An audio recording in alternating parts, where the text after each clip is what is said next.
Sejumlah kelompok tani Arabica Gayo di Kecamatan Bukit Bener Meriah melakukan pemangkasan batang kopi.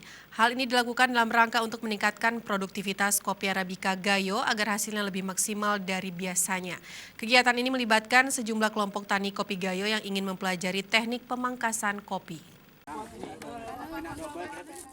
Sebanyak 5 kelompok tani dari Kecamatan Bukit Bener Meriah melakukan pemangkasan kopi massal di Kampung Wak, Pondok Sayur, Bukit Bener Meriah, di mana kegiatan ini dilakukan oleh warga secara bersama untuk pertama kalinya dalam meningkatkan kapasitas petani kopi Arabica Gayo untuk mendapatkan hasil panen yang lebih baik. Kabupaten Bener Meriah memiliki lahan perkebunan kopi seluas 46.273 hektar. Namun produktivitasnya hanya 824 kg per hektarnya. Padahal seharusnya jumlah bisa mencapai 2 ton per hektar dalam setahun. Pemangkasan diharapkan menjadi salah satu upaya dalam rangka meningkatkan produktivitas. Imran, salah seorang perwakilan kelompok tani yang telah sukses melakukan pemangkasan dan telah menikmati hasilnya, kini menurunkan keberhasilannya kepada para petani lainnya, sehingga dapat merasakan manfaat bersama.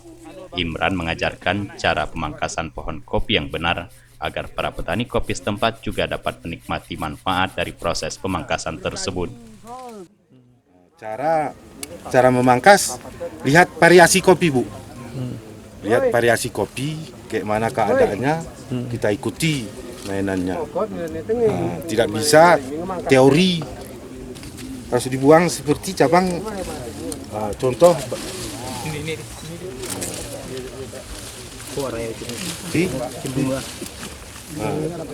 misalnya ini Pak ya, ini potong ini, yang enggak produktif, yang berlapis, seperti cabang laki yang enggak yang balik ke belakang. Untuk mendukung program ini, sebelumnya dinas terkait juga telah membantu menyalurkan peralatan berupa gunting, gergaji, hingga kereta dorong. Dari Bener Meriah, Tim Liputan Aceh TV melaporkan.